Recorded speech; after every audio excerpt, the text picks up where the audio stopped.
sans que rien ici-bas ne m'arrête, et sans rien que le chant de sa voix. Tous ensemble.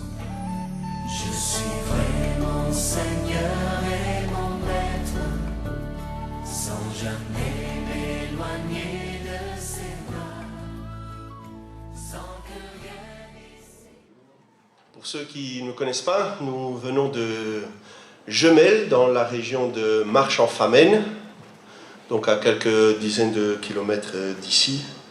Je suis venu avec mon épouse, ma fille, notre garçon est resté à la maison, mais nous sommes très heureux d'être là, et le pasteur Egbert est dans notre assemblée à Jemelle, c'est lui qui apporte le message là-bas. Donc nous avons fait un petit échange.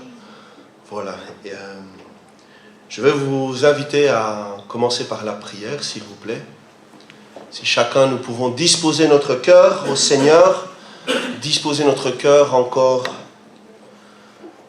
à sa parole, consacrée encore en ce matin.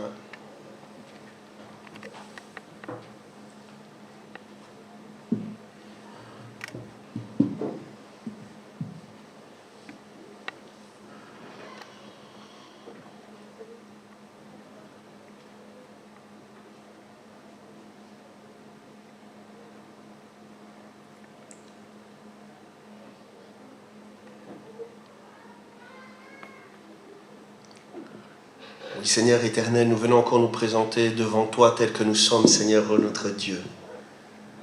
Seigneur, tu sais que nous sommes fragiles, que nous sommes poussière, Seigneur, que nous ne sommes que des vases d'argile. Mais Seigneur, tu as mis comme trésor le nom de Jésus-Christ en nous. Tu as mis ta parole en nous, Seigneur, et c'est ta parole qui nous fait vivre. Que ta parole et ton Esprit Saint encore viennent faire la différence. Nous voulons, Seigneur, enlever les pierres et nous voulons enlever les épines, Seigneur, ô Dieu, qui pourraient empêcher ta parole de croître en nous. Nous voulons, Seigneur, empêcher l'orgueil de venir saisir les cœurs des uns et des autres. Et nous te prions, manifeste-toi et touche, Seigneur, ô Dieu. Fais de nous tes serviteurs, fais de nous tes servantes. Remplis-nous encore, Seigneur, ô notre Dieu, que nous puissions être sel de la terre et lumière du monde pour apporter la bonne nouvelle de Christ Jésus, le Messie, mort pour nos péchés et ressuscité à ta gloire, ô Seigneur notre Dieu. Nous t'avons ainsi prié. Amen. Voilà, je vous invite à ouvrir vos Bibles dans la deuxième lettre de Rois, au chapitre 3. 2 Rois, chapitre 3, et nous lirons les versets 4 à 12. 2 Rois 3, versets 4 à 12. Ce ne sera pas affiché, on a juste affiché le titre, mais les versets ne seront pas affichés. Il y a des Bibles dans le couloir, donc si vous avez besoin d'une Bible, levez la main, il y en a dans le couloir, et vous pouvez venir vous donner une Bible.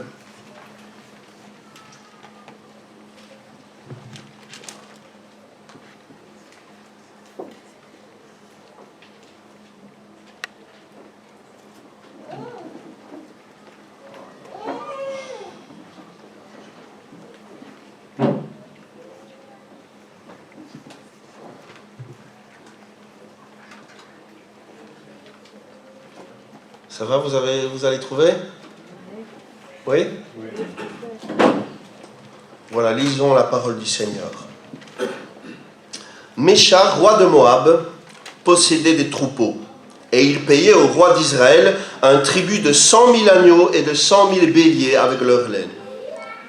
À la mort d'Akab, le roi de Moab se révolta contre le roi d'Israël. Le roi Joram sortit alors de Samarie et passa en revue tout Israël. Il se mit en marche et fit dire à Josaphat, roi de Juda: le roi de Moab s'est révolté contre moi. Veux-tu venir avec moi attaquer Moab? Josaphat répondit: j'irai, moi comme toi, mon peuple comme ton peuple, mes chevaux comme tes chevaux. Et il dit: par quel chemin monterons-nous? Joram dit: par le chemin du désert d'Édom. Le roi d'Israël, le roi de Juda et le roi d'Édom partirent, et après une marche de 7 jours, ils manquèrent d'eau pour l'armée et pour les bêtes qui le suivaient. Alors le roi d'Israël dit, « Hélas, l'Éternel a appelé ces 3 rois pour les livrer entre les mains de Moab. » Verset 11. Mais Josaphat dit, « N'y a-t-il ici aucun prophète de l'Éternel par qui nous puissions consulter l'Éternel » pour l'interrogation. L'un des serviteurs du roi d'Israël répondit, « Il y a ici Élisée, fils de Shaphat, qui versait de l'eau sur les mains d'Élie. » Et Josaphat dit, « La parole de l'Éternel est avec lui. » Le roi d'Israël, Josaphat et le roi d'Édom descendirent auprès de lui. Jusqu'ici, notre lecture. Verset 11. « N'y a-t-il ici aucun prophète de l'Éternel ? N'y a-t-il ici aucun homme de Dieu, aucune femme de Dieu qui se tient dans la présence du Seigneur et qui annonce la parole du Seigneur ?» Le titre de mon message est « À la recherche d'un homme de Dieu » point d'interrogation. À la recherche d'un homme de Dieu. L'homme de Dieu ou le voyant ou le prophète dans l'Ancien Testament, c'est un terme propre à l'Ancien Testament, est une personne pieuse, une personne sur qui reposait le Saint-Esprit, une personne qui était consacrée, qui était engagée à servir le Seigneur. Et c'est une personne à qui Dieu donnait des révélations spéciales sur des personnes, des situations, sur l'actualité. Moïse était un homme de Dieu. Moïse était un homme de Dieu. La parole de Dieu dit qu'il voyait Dieu face à face, tellement son intimité avec le Seigneur était grande. Vous connaissez Joseph, vendu comme esclave, et puis prisonnier pendant des années. Et pourtant, Dieu lui donne le don de l'intelligence d'interpréter les rêves. Et Dieu envoie son homme de Dieu, son serviteur auprès de Pharaon, pour lui révéler son rêve et lui donner l'interprétation. Et Joseph deviendra premier ministre. Bien sûr, il y a Samuel, juge et prophète en Israël. Il n'y avait pas de roi encore en Israël.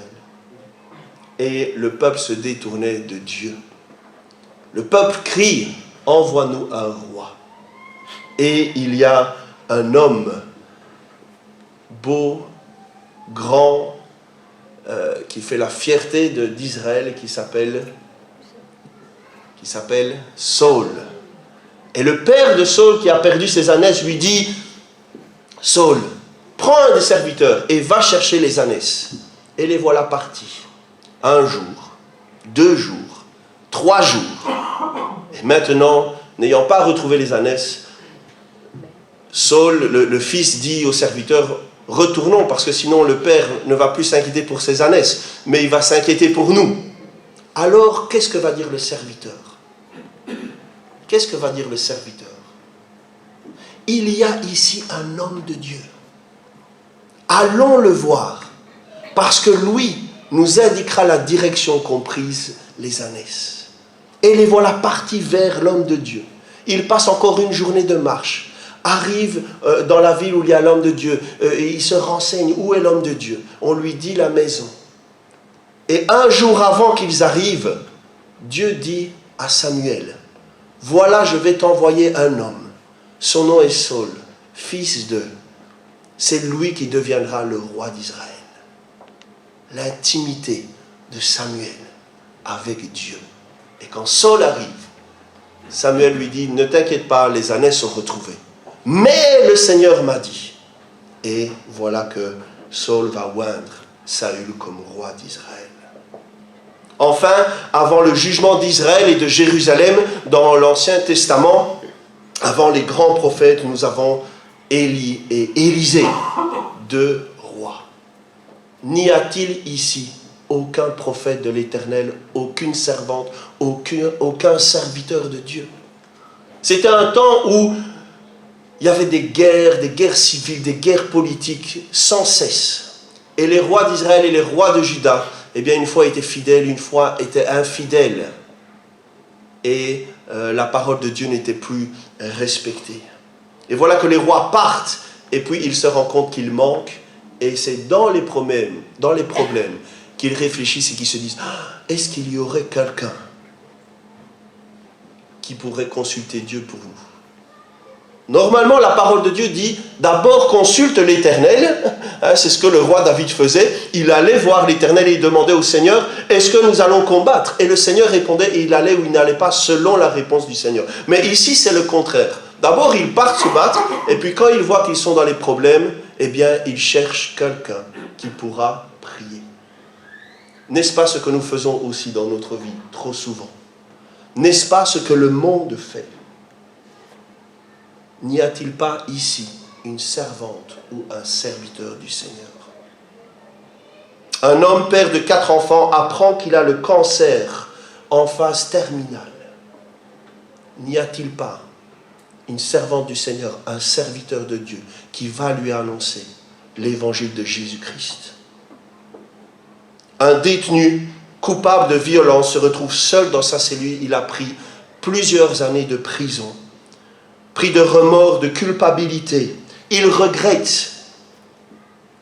N'y a-t-il pas un homme de Dieu, une femme de Dieu, qui pourra aller prier pour lui et lui annoncer Jésus-Christ? Une femme seule, quittée par son mari, rejetée par ses enfants, dispute dans la famille, seule depuis des années. N'y a-t-il personne qui ira lui parler de l'amour de Jésus-Christ? Tous ces gens-là, nous les retrouvons à droite, à gauche, là où il y a les médiums, les horoscopes, le reiki, et toutes ces choses-là. Pourquoi?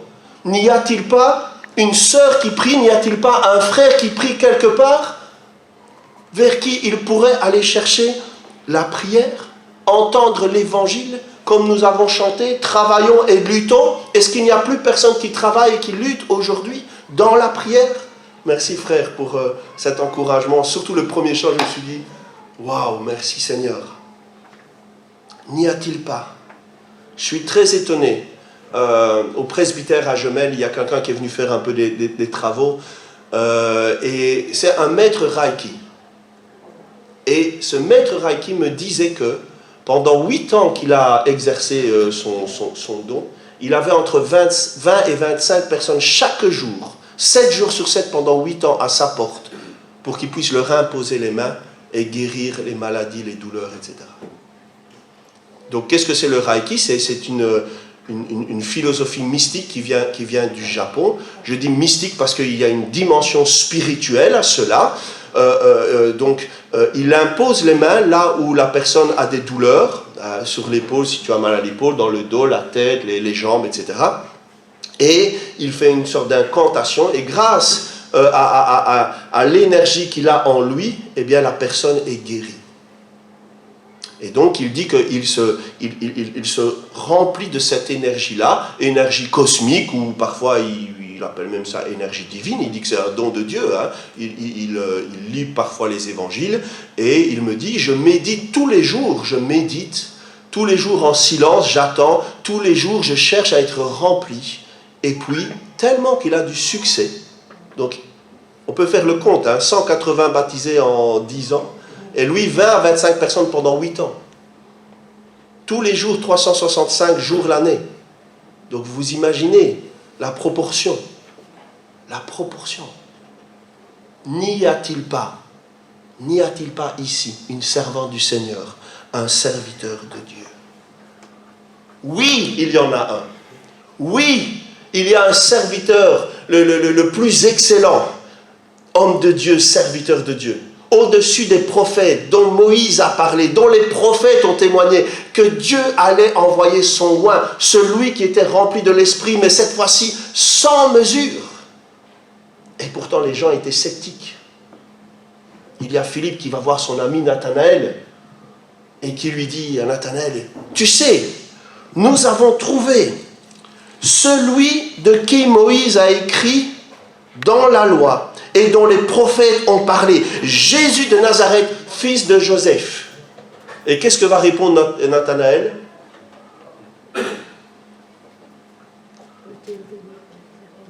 Ouais, mais Philippe, peut-il venir de Nazareth quelque chose de bon? Non, mais tu sais, je vais prier Christ pour toi. Viens à l'église, prions ensemble. Tu vas voir, le Seigneur va te consoler. Ouais, mais tu sais, si il sortait quelque chose de bon des églises, mais on le saurait déjà. Moi, je connais un maître Reiki, moi, je fais du yoga, moi, je connais une médium avec le pendule. Ah, ça marche vraiment. Y a-t-il vraiment quelque chose qui sort de bon de l'église? N'est-ce pas ce qu'on nous dit? N'est-ce pas ce qu'on nous dit? Et qu'est-ce que dira Philippe? Viens et vois. Viens et vois. Nathanaël arrive dans la présence du Messie, du Christ, du Roi de Dieu.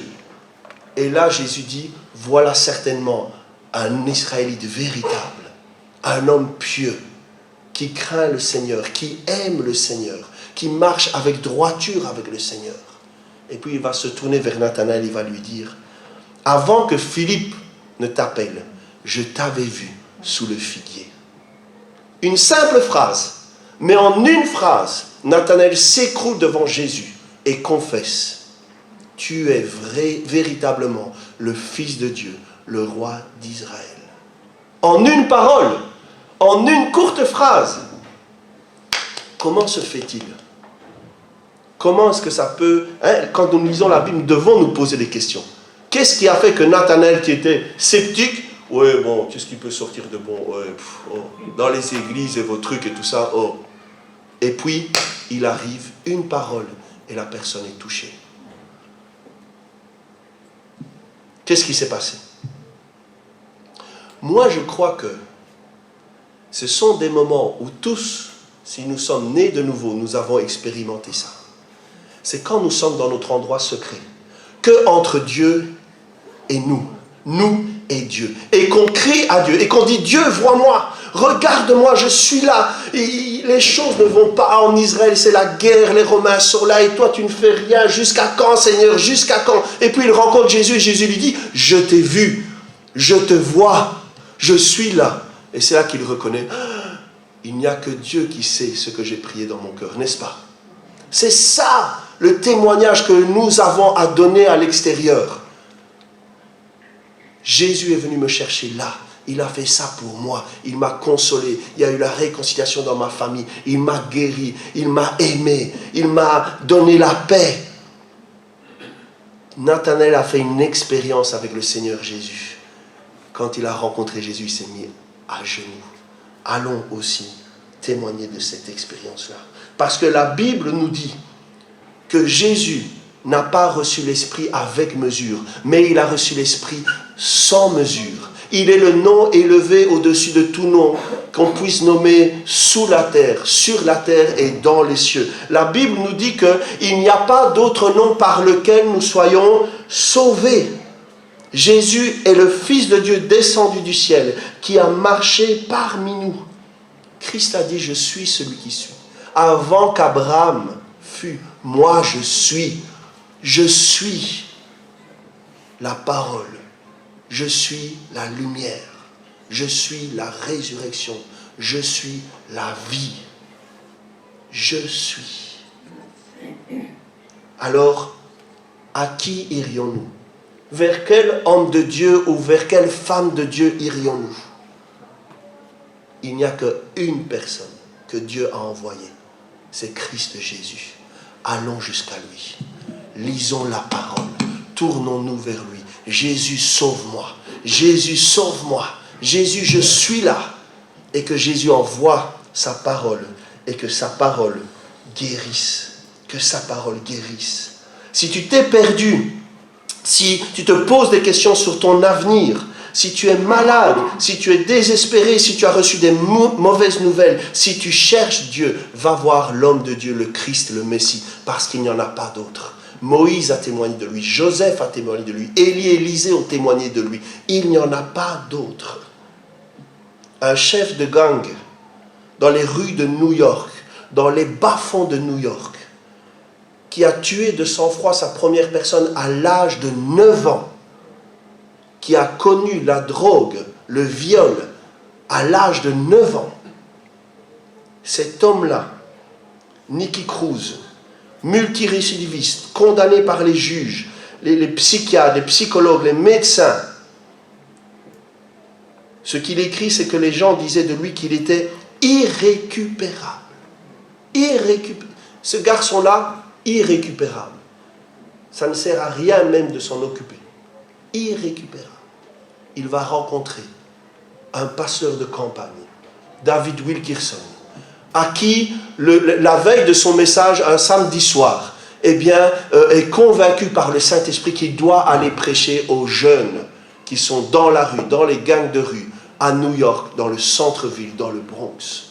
Et ce monsieur-là, ce pasteur-là, au dimanche prêche et il dit à l'église, priez pour moi, parce que demain, je vais aller dans le Bronx. Tout le monde, mais toi tu es fou, mais quel pasteur. Et le gars, il va. Et Nicky Cruz, dans son déchirement, dans sa douleur, dans sa haine, dans sa rage, dans sa violence, à chaque fois qu'il va aller quelque part, il va rencontrer l'homme de Dieu. Et l'homme de Dieu va lui parler. Jésus t'aime.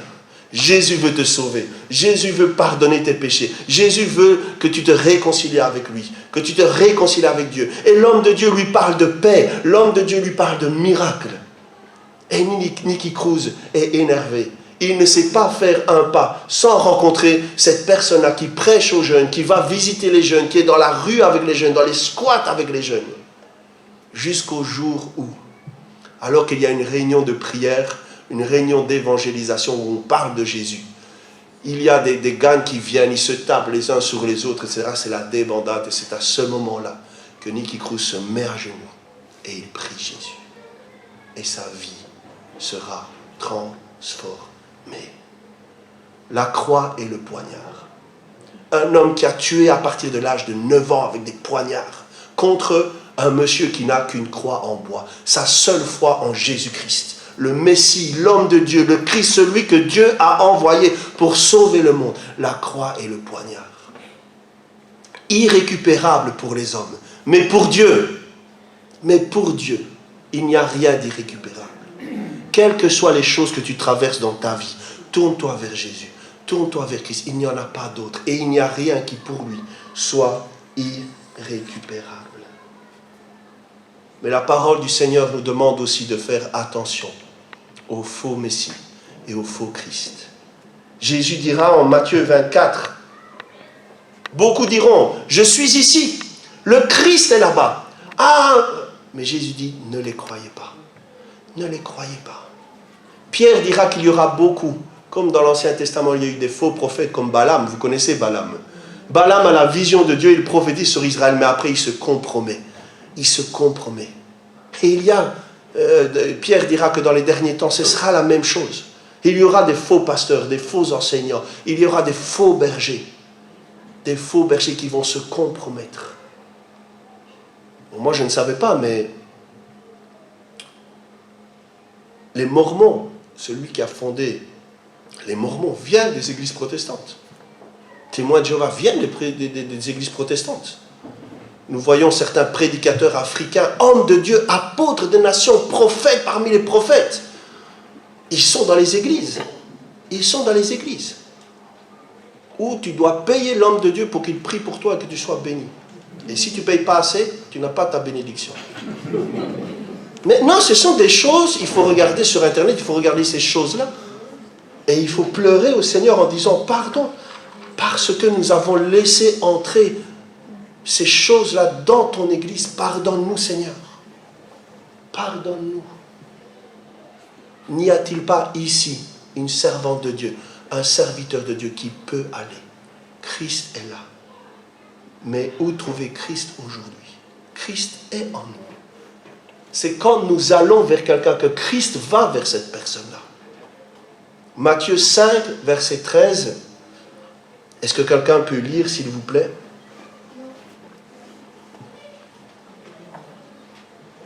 Matthieu 5, verset 13. Quelqu'un peut lire, s'il vous plaît? Vous êtes le sel de la terre, mais si le sel perd sa saveur, avec quoi la lui rendra-t-on? Ils ne servent plus qu'à être jetés dehors et être foulés aux pieds des hommes. Amen. Ne sommes-nous pas nés de nouveau? Est-ce que ce n'est pas Christ qui vit en nous? C'est Christ qui vit en nous, n'est-ce pas? Nous sommes le sel de la terre. À quoi sert le sel? Ça donne la saveur. Mais le sel aussi empêche le pourrissement. Le sel est un obstacle à l'iniquité et au péché. Le sel est un obstacle au mensonge et aux ténèbres. Le sel fait la différence dans un plat. Je ne sais pas pour ceux qui voyagent, goûter du pain en Italie ou qui n'est pas salé. Ça fait bizarre. Ça fait bizarre. Sans sel, c'est vrai, les choses perdent sa saveur. Sans Christ, le monde perd sa saveur. Mais c'est à nous d'aller saler le monde. C'est à nous d'aller faire la différence dans le monde. C'est à nous. Si nous n'y allons pas, si nous ne faisons pas la différence, qui va faire la différence? N'y a-t-il pas ici une servante de Dieu ou un serviteur du Seigneur? Une femme qui prie ou un homme qui prie pour ses voisins, pour son patron, pour le gouvernement, qui se met à genoux? Quelqu'un à qui on sait que tu as un problème. Ne va pas voir les gens de l'horoscope. Moi, je connais quelqu'un qui prie. Moi, je connais quelqu'un. Cette personne-là, quand tu lui parles, tu sens une paix en toi. Parce qu'il se dégage d'elle quelque chose de spécial. Est-ce que c'est ça qu'on dit de nous, qu'on dit de vous, qu'on dit de moi? Quand il y a un détenu qui se sent coupable, est-ce qu'elle va rencontrer une servante de Dieu ou un serviteur de Dieu dans sa prison, qui, quand le serviteur de Dieu ou la servante de Dieu passe, parce que Christ est dans cette personne-là, le détenu dit: excusez-moi monsieur, qui êtes-vous? Comment vous vous baladez comme ça dans la prison comme ça? Et puis peut recevoir son salut. C'est le témoignage d'aumônier de prison. C'est le témoignage. Il y a des conversions en prison aujourd'hui. Pourquoi? Parce qu'il y a des gens qui ont sacrifié leur vie pour aller là dans les prisons, semaine après semaine, témoigner que non, il y a le ressuscité, qui donne la vie, qui console, qui pardonne, qui restaure. Il y a un jeune homme qui vient me trouver, qui me dit: voilà pasteur, je voudrais que vous puissiez prier pour moi, parce que je voudrais quitter mon boulot, c'est trop difficile avec le chef. J'ai le plus beau travail, j'ai le poste le meilleur de toute l'entreprise. Si jamais les gens savaient que je voulais quitter, les gens me diraient: mais toi tu es fou, tu as un travail, tu es tout seul, tu as la meilleure rémunération, tu n'as que des avantages, pourquoi est-ce que tu voudrais quitter? Alors il m'explique: tu sais, je ne vois que le patron qu'une fois par semaine, il vient vérifier le travail, et il dit: je fais de mon mieux, etc. Mais le patron n'est jamais content, il est toujours en train de faire une remarque, il est toujours en train de... Avant que je connaisse Christ, hein, je l'aurais déjà plaqué au mur et je lui aurais déjà mis deux claques parce que tellement qu'il m'énerve. Mais maintenant que j'ai Christ, je prie pour que le Seigneur me donne les fruits de l'Esprit. Vous connaissez les fruits de l'Esprit? L'amour, la patience, la paix, la persévérance, la joie, la bonté, la bienveillance, la douceur, la fidélité. Toutes ces choses-là. Et il dit: alors je ne m'énerve pas, mais je n'en peux plus, je vais partir. Alors je lui ai répondu: avant de prendre ta décision, prie. Hein, que nous ne fassions pas comme le roi d'Israël qui part en guerre et puis c'est quand il est dans les problèmes maintenant que... Non, je dis d'abord prie. Parce que tu sais, si toi tu t'en vas, qui va amener du sel là dans ton travail, là dans l'entreprise, là à ton patron? Non, témoigne à ton patron. Voilà chef, c'est difficile les remarques que vous me faites. Parfois j'ai difficile à... Mais sachez que je continue à prier pour vous. Et j'ai dit: envoie-lui une carte à Noël, envoie-lui une carte à Pâques pour dire: voilà, merci. Et un petit mot gentil. Montre-lui l'amour du Seigneur. Montre-lui ton amour, ton souci pour lui. Parce qu'au jour de la visitation, nous dit Pierre, quand Dieu viendra visiter cet homme-là, que cet homme-là, soit il apprendra qu'il va mourir, ou soit il aura un accident ou un problème dans sa vie, c'est là qu'il se souviendra. Mais dans mon entreprise, j'ai un jeune là qui prie. J'ai un jeune, j'ai beau lui faire des remarques semaine après semaine, mois après mois. Ce gars-là continue à me donner des paroles positives, à me respecter. Et c'est là que Dieu va agir, n'est-ce pas? N'est-ce pas? Travaillons et luttons. C'est une lutte d'aimer notre prochain. C'est une lutte parce que ce n'est pas naturel dans la chair. La chair dit, vous aimez-moi. Mais Christ dit, vous aimez les autres. C'est une lutte. Mais si nous ne sommes pas remplis de l'Esprit de Christ, eh bien, nous ne serons jamais servantes ou serviteurs du Seigneur. Il y a un monsieur dans notre église qui a été ouvrier à la SNCB. Il faisait la mécanique, la réparation et tout ça. Et comme tout le monde savait qu'il était chrétien, eh bien, on mettait sur son casier des croix satanistes, des choses de démons, rien que pour l'énerver. Rien que pour l'énerver. Et quand il passait ou quand c'était le moment du repas et qu'il se mettait à part pour lire sa parole ou prier, eh bien, alors il y avait des réflexions qui fusaient, etc. Et donc il disait que c'était un moment difficile. Un moment difficile. Mais quand un de ses collègues qui se moquait a eu des problèmes de couple, quand un autre a eu des problèmes avec les enfants qui étaient malades, c'est là qu'on s'est souvenu. Ah, mais je sais qu'ici, il y a quelqu'un qui prie. C'est là que nous devenons sel de la terre. Nous faisons la différence. Nous arrêtons la corruption. Nous donnons du goût là où nous sommes. N'y a-t-il pas ici une servante de Dieu, un serviteur de Dieu qui va se mettre à genoux et qui va commencer à prier, qui va chercher la face du Seigneur pour recevoir les indications du Seigneur et annoncer Jésus-Christ aux autres? N'y a-t-il personne? Si le sel manque de saveur, il ne sert qu'à être jeté dehors et à être foulé aux pieds. Prenons garde. Prenons garde. Prions, s'il vous plaît. Prions. Que chacun se considère et regarde au Seigneur. Dieu a fait de grandes choses pour nous. Il nous a donné sa puissance, sa parole, son esprit.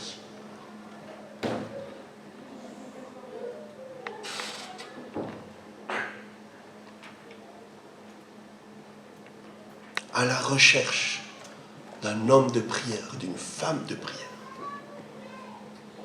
Le monde est à la recherche de toi.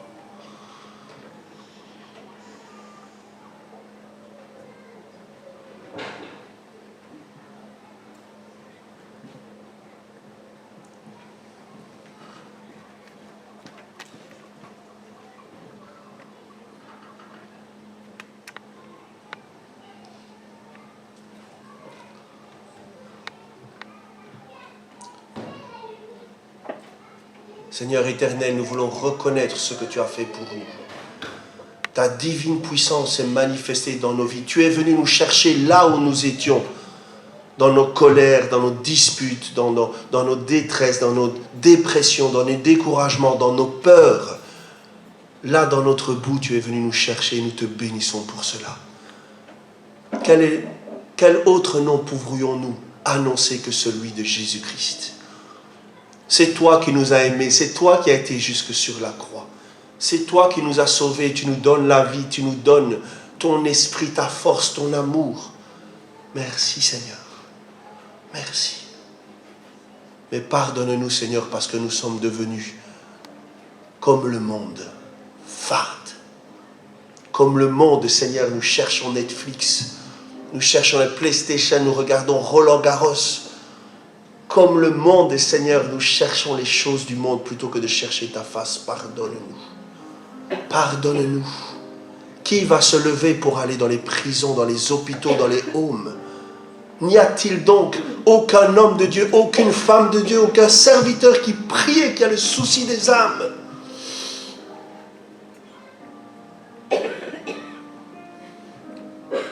Seigneur, pardonne-nous, Seigneur. Pardonne-nous, les gens vont voir les reiki, vont voir les horoscopes, Seigneur. Pardonne-nous, Seigneur.